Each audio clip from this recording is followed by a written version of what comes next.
Hello, আসসালামু আলাইকুম guys. আশা করি আজকে আপনারা অনেকেই ভালো আছেন, অনেক আনন্দই আছেন। জানেন আমাদের তারেক রহমান সাহেব দাঁড়াইছে ধানের শীষ মার্কায়।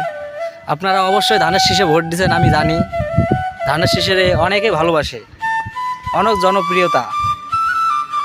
তাই আমি আপনাদেরকে ধানের শীষ উপলক্ষে আপনাদেরকে একটা বলছি কথা, শুনবেন আমার এই কথাটা।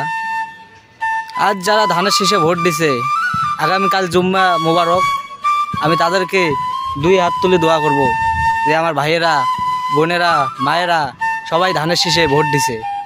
এটা আমি আল্লাহর কাছে আমি প্রার্থনা করি। আর আশা করি যারা যারা এখনও ভোট দেন নাই, আমার এই ভিডিওটা যদি আপনারা দেখেন, অবশ্যই ধানের শীষে ভোট দিবেন। আমাদের তারেক রহমানকে ভোট দিয়ে জয়যুক্ত লাভ করাবেন, এটা আপনাদের কাছে আশা করি। যারা এখনও ভিডিওটা শেয়ার করেন নাই, বেশি বেশি করে শেয়ার করবেন, যেন আরও অনেকে দেখতে পারে আমার এই ভিডিওটা, যেন ধানের শীষে ভোট দিতে পারে। আমি আপনাদের এই ভালোবাসা আমি কোথাও রাখতে পারবো না। আপনাদের কাছে আজকে আমার অনেক ভালোবাসা রয়েছে।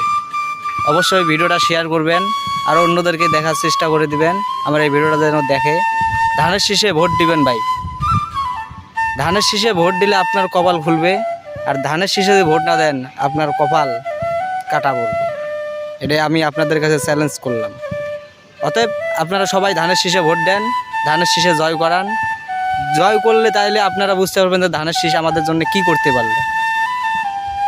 আপনার ধানের শীষ যদি জয় না হয় তাহলে তো কিছু করতে পারবো না। আর যদি আপনারা চান যে আমার জান্নাতের লোভে আমরা জামাতে ভোট দিব, আরে ভাই তোদেরকে আমি কি বলি, বলার কোনো ভাষা নাই। অতএব আমি কোনো দল নিয়ে আমি কোনো কথা বলবো না। আপনাদের যেটা বলছি, আমার দলের কথা আমি বলি, আমি অন্য দলের কথা বলি না। আমার দলের কথা বলছি, আমাদের যত নেতাকর্মীরা আছে, ভাই বোনেরা আছে, আপনারা সবাই ধানের শীষে ভোট দিবেন। এটা আপনাদের কাছে শুভকামনা রইল। ধন্যবাদ। আসসালামু আলাইকুম। ভিডিওটা অবশ্যই শেয়ার করবেন।